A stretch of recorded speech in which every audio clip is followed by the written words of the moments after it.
Bien entendu, nous avons pu réaliser beaucoup d'objectifs avec l'émission Notre Congo, comme nous avions prié le 1er janvier 2019.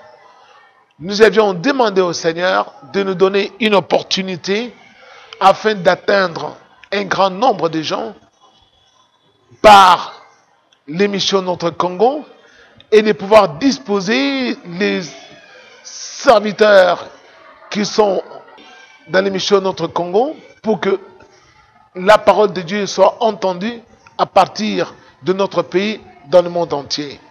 Et grâce à l'émission Notre Congo, nous avons pu atteindre beaucoup de gens à travers notre Congo. Et le Seigneur nous a donné beaucoup de facilité dans la transmission de son message, surtout avec la rubrique Le regard de l'Église sur les antivaleurs. Le Seigneur a permis que par cette rubrique, nous puissions cibler beaucoup d'antivaleurs qui sont à la base de l'écroulement de la société congolaise. À partir de cela, le Seigneur a pu nous accorder une grande possibilité de pouvoir transmettre ce message. Ainsi donc, l'émission Notre Congo, comme son nom l'indique, Notre Congo a permis que nous puissions aborder les antivaleurs qui rongent notre justice congolaise, les antivaleurs qui rongent le système de santé de notre pays, et pouvoir aussi aborder les antivaleurs qui sont à la base de l'écroulement de notre éducation nationale et notre sport, en particulier le football, et parler aussi de nos personnes de troisième âge.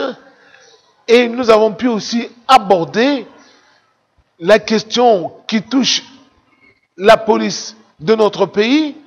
Pourquoi tout cela? Tout simplement pour que tout le peuple puisse prendre l'éveil et se rendre compte de ce qui a miné l'émergence de notre société et ce qui a handicapé l'émergence de notre société congolaise.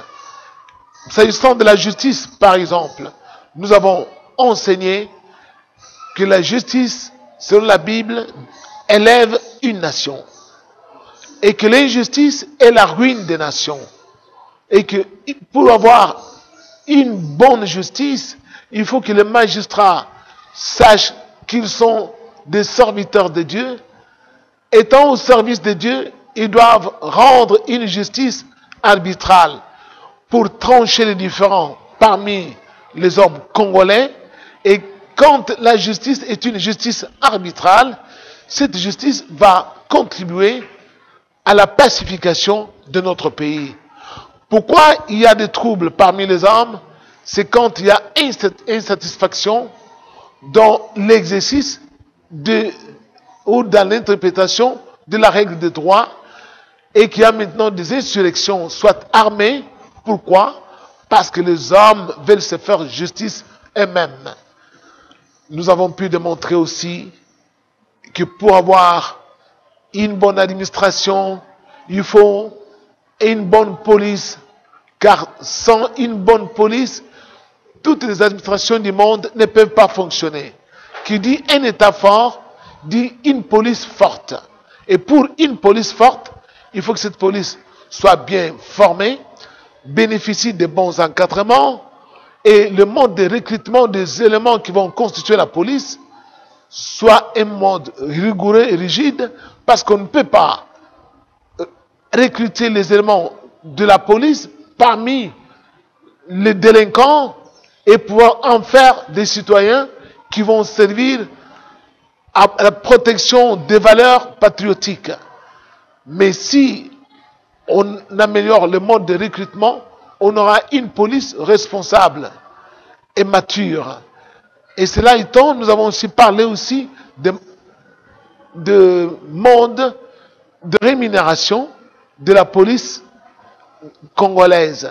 Parce que quand une police est très mal rémunérée, et cette police est appelée à sécuriser non seulement les personnes, mais aussi les biens. Là, elle ne pourra pas jouer ou faire son rôle convenablement. Pourquoi? Parce qu'elle n'est pas très bien rémunérée. Et surtout quand la police fait son travail et arrive même à un sacrifice suprême, il faut que l'État puisse récompenser ceux qui se sont sacrifiés pour pouvoir défendre les couleurs de la patrie et prendre en charge même leur famille. Et cela va inciter ou encourager beaucoup de jeunes à pouvoir s'engager dans la police et pour pouvoir protéger les valeurs patriotiques. Nous avons pu démontrer aussi que sans la santé publique, la santé pour tous, il n'y aura pas d'État, parce que quand un corps est malade et s'il est mal soigné, parce que le personnel n'est pas très bien qualifié, nous ne pourrons pas non plus bâtir une bonne nation. Et que nous avons appelé les personnes médicales et surtout les médecins à pouvoir respecter les serments d'Hippocrate. Ces serments qui leur apprend à respecter la vie privée, à ne pas privilégier d'abord l'argent, mais plutôt avoir l'amour du prochain dans l'exercice de leur métier et surtout à pouvoir aussi donner le meilleur d'eux-mêmes au lieu de chercher toujours de l'argent au détriment de leurs serments les serments qu'ils ont prêtés avant de prendre leurs fonctions. Nous avons parlé aussi des personnes de troisième âge qui sont utiles dans notre société parce que ce sont des guides. Vu leur expérience, ils méritent le respect pour que nous puissions ensemble bâtir une bonne société. Il faut qu'il y ait la cohésion entre la jeune génération, constituée des jeunes qui sont fougueux, qui sont robustes, et des vieux qui sont sages, intelligents. L'ensemble fera que notre société puisse prendre son envol. Qu'on ne considère pas les vieux comme étant des sorciers et que les jeunes ne se laissent pas aller à la pratique de l'occultisme en adhérant à des sciences occultes, pensant qu'ils peuvent prendre leur envol au lieu de chercher des formations réelles, d'avoir la patience. Nous avons aussi abordé les antivaleurs en ce qui concerne les milieux sportifs, en l'occurrence le football. Nous avons enseigné par là que le football, c'est le sport roi du 20e et du 21e siècle. Et le football est le seul sport capable de susciter la ferveur, l'enthousiasme parmi le peuple et de pouvoir aussi unir là où la politique ou les religions parfois sont incapables ou impuissantes. Et pour que le football rassemble les gens, il faut que les jeunes qui doivent pratiquer le football soient bien formés. Parce que nous avons pu remarquer que dans les âges passés, notre football était très bien récompensé, avait occupé les firmaments du sport en Afrique, mais tandis que de nos jours, notre football n'est que l'ombre de lui-même. Pourquoi? Parce qu'il y a beaucoup d'antivaleurs, on a négligé la jeunesse et à partir de cela, on a constaté que beaucoup de jeunes ont sombré dans la délinquance. Il y a l'apparition du phénomène Kuluna qu'on aurait pu éradiquer si nos jeunes se côtoyaient, se fréquentaient et se connaissaient et vivaient en amitié. Dans les années 60 et 70, il n'y avait pas de ce phénomène de Kuluna ni des enfants de la rue. Pourquoi? Tout simplement parce que les jeunes étaient très bien encadrés, beaucoup allaient à l'école et beaucoup se fréquentaient lors des tournois interscolaires et les tournois de vacances dans les quartiers. De nos jours, les jeunes n'ont plus d'espace où se défouler, où pouvoir se rencontrer. Pourquoi? Parce que nous avons envahi les espaces ou les aires des jeux qui étaient réservés à nos enfants, en bâtissant en désordre des immeubles ou en faisant de ces aires des espaces de parking ou des espaces pour y ériger des chapelles ardentes. Et tout cela a contribué à l'écroulement de notre jeunesse. Et c'est pourquoi nous-mêmes, aujourd'hui, nous sommes en train maintenant d'en subir les conséquences avec l'apparition de ce phénomène Kuluna. Et c'est pour cela il faut que ceux qui nous gouvernent puissent se pencher rapidement là-dessus, pensent à réhabiliter les aires de jeu et afin que nos jeunes puissent se prendre en charge à partir du football, car notre pays regorge beaucoup de talents. Dans la gestion du temps, nous avons démontré par là que sans l'organisation du temps, on ne peut pas tirer profit de tout ce que nous faisons. Mais tandis que si notre temps est très bien géré, comme un sociologue l'avait bien dit, que le temps c'est de l'argent. Oui, le temps c'est de l'argent. Pourquoi? Parce que si nous savons définir nos objectifs, avoir un seul objectif dans la vie, au lieu d'avoir plusieurs objectifs à la fois, et ne pas savoir par où commencer, et si nous avons une seule tâche, et que nous avons délimité cela dans le temps, et que si aussi nous avons commencé à nous atteler à cette tâche au lieu d'attendre, en planifiant tout ce que nous devons faire, nous allons tirer profit parce que l'organisation du temps a contribué au développement de beaucoup de sociétés à travers le monde. Et pour qu'il y ait une bonne gestion du temps, il faut que la communication soit une communication qui favorise la gestion du temps. Pouvoir améliorer les routes, élargir les routes pour que les biens et les personnes puissent circuler librement et gagner sur la vitesse. Cela va faire que notre société puisse en tirer profit parce que les Congolais vont bien se côtoyer, vont bien circuler et ça va faciliter l'émergence de notre économie. En ce qui concerne l'éducation, nous avons aussi là pu épingler les antivaleurs en ce qui concerne l'éducation nationale, la corruption. Aujourd'hui, il y a même des points sexuellement transmissibles. Conséquence, nos jeunes, les diplômes qui sont délivrés ne sont pas des diplômes capables d'assurer une bonne formation. Pourquoi? Parce que il n'y a pas un bon suivi en ce qui concerne l'encadrement.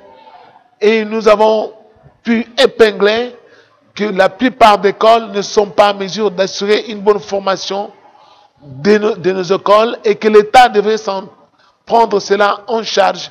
Nous avons salué les efforts du chef de l'État en ce qui concerne l'école gratuite et l'école pour tous, mais nous voulons que cela soit étendu sur tous les territoires congolais et que, au lieu de voir la prolifération des écoles privées, ce soit plutôt les écoles publiques qui prolifèrent, et pour cela, l'État congolais doit prendre en charge ce secteur d'éducation nationale en construisant les établissements, les infrastructures.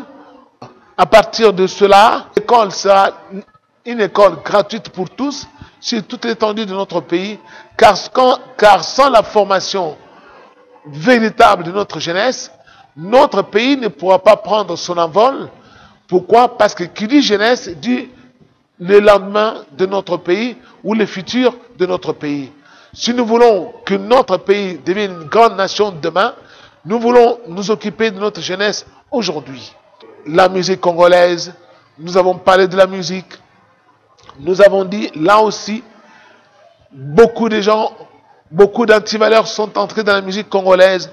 Pourquoi? Parce que beaucoup de musiciens ne savent pas que quand on est musicien, on apporte un message à la nation. La musique traverse les frontières. Là où parfois les discours politiques s'arrêtent, mais la musique, un musicien peut être entendu ou écouté à travers le monde entier. Et notre musique s'est appauvrie parce que le message que les artistes apportent est très faible ou très mal inspiré. Dans notre musique, il y a des règlements des comptes. Il y a aussi là beaucoup de musiciens qui n'ont pas bénéficié d'une bonne formation, savoir le respect des autres musiciens, et cela conduit à des tiraillements sur les places publiques, à des échanges d'injures, à des paroles parfois obscènes et des danses obscènes, et tout cela au mépris de toutes nos traditions dans notre société.